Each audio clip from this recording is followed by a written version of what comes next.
Carmelo Padrón, muchas gracias por acompañarnos en esta entrevista en un marco que yo creo que de lo mejorcito que podíamos tener. Por un lado el mar y por el otro el auditorio Alfredo Kraus con piedras de traquita de Tindaya. Yo creo que el ambiente es el mejor, ¿no? A nosotros nos ha llamado la atención la cantidad de edificios públicos donde hemos encontrado traquita, piedra de Tindaya. La hemos encontrado en el Alfredo Kraus, la hemos encontrado en el aeropuerto de Fuerteventura, incluso en el despacho del presidente del Cabildo de Fuerteventura y en otros muchos edificios.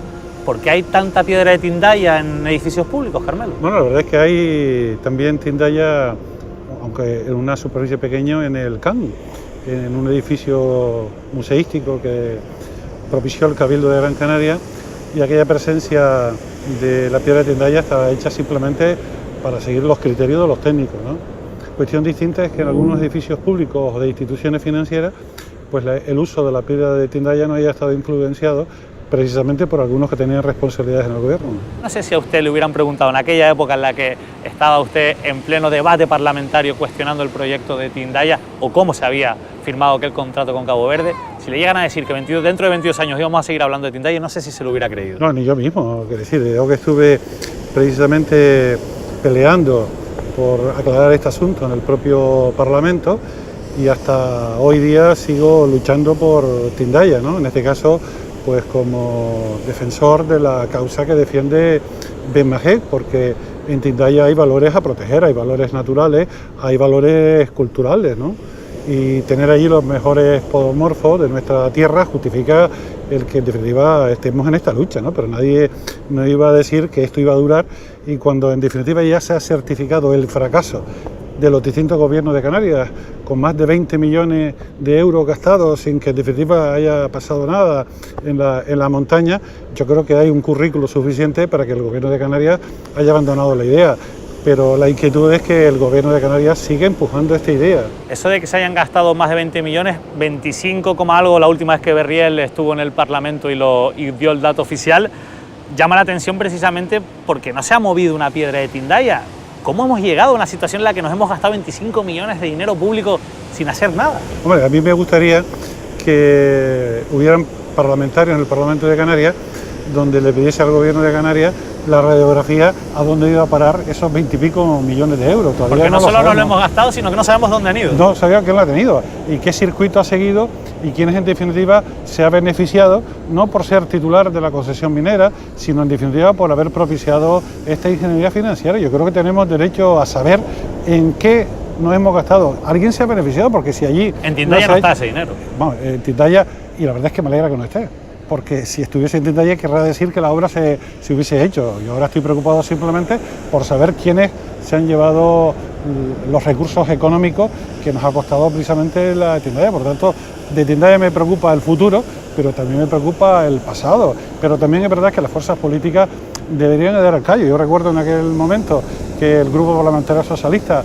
hacía efectivamente una presión para que estas cosas se aclararan, pero me encuentro que 20 y pico años después ni el Partido Socialista, ni Coalición Canaria, ni el Partido Popular son beligerantes por aclarar este asunto, ¿no? Usted sigue siendo militante del PSOE. Vamos, yo soy militante del PSOE, uno no tiene que compartir el 100% de lo que dice el PSOE, pero sí que defiendo la mayoría, pero no comparto la línea de los últimos años en materia de Tindaya. Y no le piden consejos, por ejemplo, Patricia Hernández, con las que yo sé que usted se lleva bien, no le llama para decirle, oye, Carmelo, que tú que conoces muy bien esto, ¿qué crees que debemos hacer? No, la verdad es que por el tema de Tindaya no he hablado con Patricia, he hablado de otras cosas, pero de Tindaya.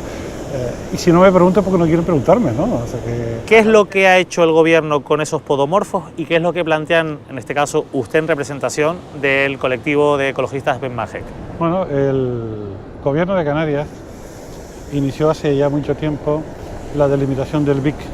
Al final entendió que tenía que ser el Cabildo de Fuerteventura el que delimitase el BIC, porque el BIC existe.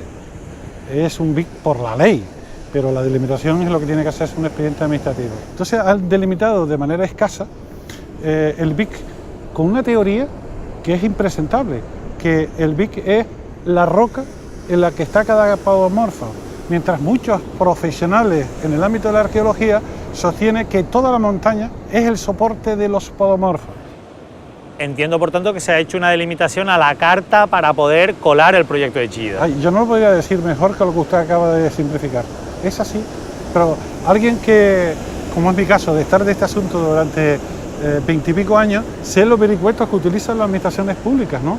Pero también BMG tiene otras herramientas y una de ellas es precisamente la evaluación ambiental. Habrá otros recursos interpuestos precisamente porque se está mal utilizando el marco normativo de la legislación española y canaria.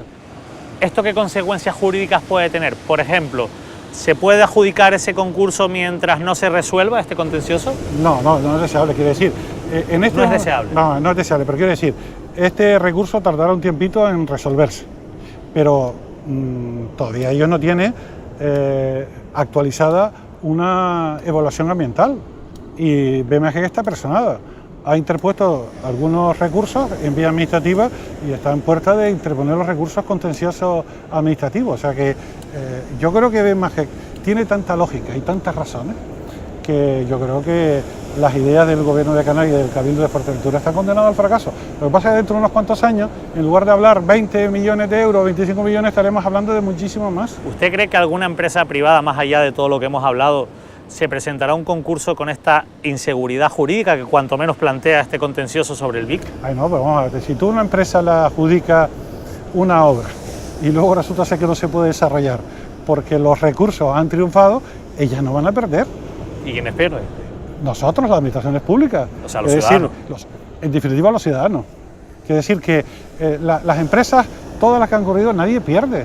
Porque si al final no se puede hacer por limitaciones ambientales, por limitaciones culturales, la empresa que ha cerrado un contrato siempre acaba ganando. Claro, pero por la experiencia de lo que hemos vivido en los últimos años, no puede ser que si el gobierno no rescata esa concesión minera y adjudica el contrato de repente una persona que lleva algunos años detrás, digamos, de la actualidad o alejado de la actualidad, como es Rafael Vitine, diga, oye, que yo estoy aquí y esto tienen que contar conmigo, ¿eh? No, hombre, sin duda alguna, y a Rafael Vitine la experiencia nos demuestra que no le cuesta nada ir a un juzgado y poner una demanda. No, y también hemos de reconocer que precisamente con lo que tú llamas y mucha gente las montañetas en Tebeto, la Sala del Tribunal Superior de Justicia de Canarias aquí le reconoció 100 millones de euros y el Gobierno de Canarias no hizo una buena defensa aquí, ni siquiera aportó un informe pericial y menos mal que se interpuso el recurso ante el Tribunal Supremo y la directora general de los servicios jurídicos del Gobierno de Canarias en aquel momento tuvo éxito.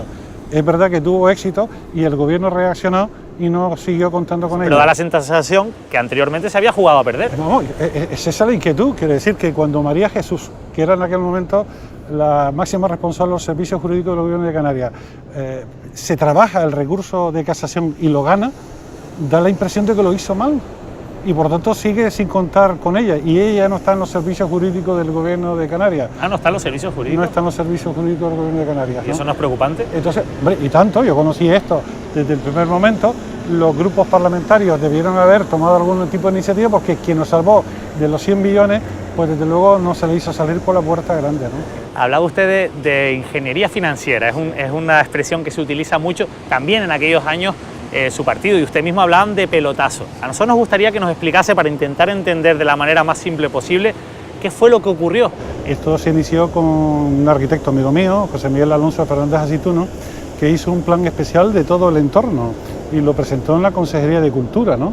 Y lanzó la idea de que se podía financiar la intervención del señor Chillida a través de la venta de material comercializable que pudiera salir de la extracción. De la piedra, de la piedra. Eso era la idea de José Miguel. A partir de ahí, alguien vio la oportunidad del negocio, ¿no? Ahora que ha pasado el tiempo y que usted seguramente ha podido volver a recordar todo aquello, pero que lo vivió, insisto, en primera persona, ¿quién cree que fue el que tomó la decisión de llevar a cabo ese acuerdo? Bueno, la verdad es que quien daba más la imagen en el propio Parlamento de Canarias era Lorenzo Olarte, ¿no? Y las críticas más fuertes las dirigía a Lorenzo Olarte y precisamente con el debate en este asunto, pues en definitiva él metía muchísima presión y utilizaba, pues yo creo que al Tribunal Superior de Justicia de Canarias contra la actuación que yo llevaba, ¿no?